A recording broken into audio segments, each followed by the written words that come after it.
इनका मकसद यही था कि हमें रिटेलिएट करना था कि जो फ़लस्तीन का काज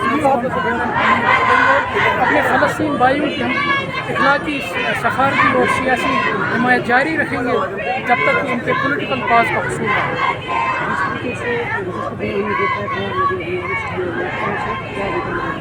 देखिए, जहाँ तक पिछले 10-15 दिन जहाँ की जिस चीज़ की तरफ आपने इशारा दिया, आपने खुद देखा कि एक तहज़ीती कैफियत पूरे मुल्क में थी, उसके साथ साथ जम्मू कश्मीर में थी। यहाँ के लोग तहज़ीती तौर पर सड़कों पर आए, अपने तहज़ीत का इजहार किया। हालांकि इस तहज़ीत का कोई सियासी मकसद नहीं था।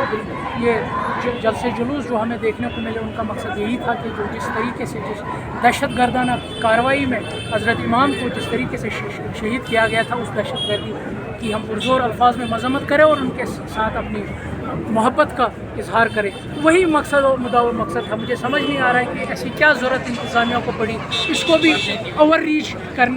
उन्होंने ओवर रीच करने की कोशिश की और आज़ादारों को थानों में डाला गया। जो हमें इत्तला मिली है कि तकरीबन 100 से ज़ायद बिलखुसूस उसमें बच्चियाँ भी हैं, वो भी उनको थाने के नज़र की। अब ये भी हमें इत्तला मौसूल हो रही है कि उन पर FIR भी लगाए जा रहे हैं। मेरी यही इंतज़ामिया से जो भी हमारा डायलॉग मीटिंग के दौरान हुआ, हमने ये वाज़िया तौर बताया था कि आप इस जो जलसे जुलूस निकले हैं, आप इनकी जज्बाती कैफियत को समझे। जज्बात में लोग सड़कों पर आए, अपने तहज़ीत का इजहार किया। हालांकि इनमें कोई कानून नहीं तोड़ा था। राइट टू मोर्न ये एक कानूनी हक है और उसी हक का वो एक्सरसाइज कर रहे थे। उसी कानून की रोशनी पर में वो सड़क पर आए थे। हमने मीटिंग के डायलॉग में यही हमने कहा था कि इनकी रिहाई को यकीनी बनाए। न सिर्फ रिहाई बल्कि जो इन पर जो FIR जो कागजी कार्रवाई होगी वो भी विड्रा हो। मगर अभी कोई उस सूरत में हमें ये काम नज़र नहीं आ रहा है। न कोई अभी तक छूटा है, न कोई। हम आपके ज़रिए से भी आज के दिन से भी ये डिमांड पुरज़ोर रिटेरेट करना चाहता हूँ कि इन आज़ादारों की रिहाई को फिलफौर यकीनी बनाया जाए और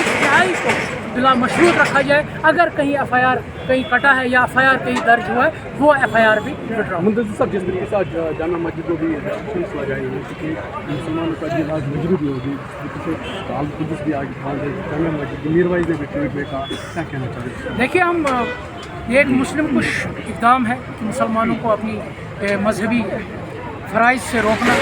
ये एक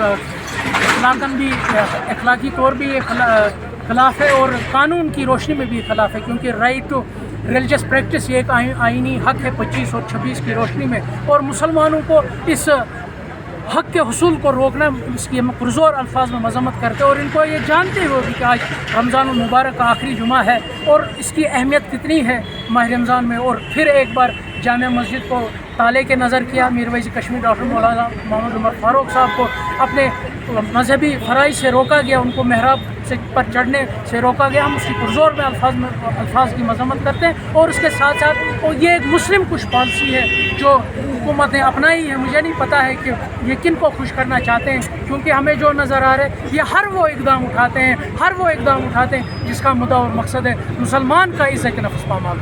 अगर हम बात करें कि रिसेंटली पॉलिटिकल सिचुएशन को भी अगरवाला साहब के खिलाफ कल फारूक के खिलाफ अटैक किया गया, तो पॉलिटिकल जो देखिए, ये एक आज़ादारी कैफियत है। हम सब की इस वक्त प्रायोरिटी होनी चाहिए कि जो आज़ादार, जो 100 से ज़ायद आज़ादार अंदर थाने में फंसे हुए, जिन पर UAPA की तलवार लटकी हुई है, उनको हम उस तलवार से कैसे बचाएं, उनको हम उस थाने की 4 दीवारी से कैसे बचाएं। हमारी प्रायोरिटी ये होनी चाहिए। हमारी प्रायोरिटी इस वक्त सियासत नहीं होनी चाहिए, किसको क्या किया, किसको क्या किया। हमारी प्रायोरिटी, अगर हम चाहते हैं कि जम्मू कश्मीर के, अगर हम हकीकी तौर से समझते हैं कि जम्मू कश्मीर के जवान को हमें बचाना है, तो हमें उस सिमत में काम करना चाहिए। ये जो इस वक्त 100 से ज़ायद अंदर जवान इस वक्त फंसे हैं, जिन पर UAPA की तलवार लटकी है, तो पहले हम उनको वहाँ से रेस्क्यू करें। फिर सियासत पूरे साल पड़ा है, फिर हम सियासत पूरे साल करें।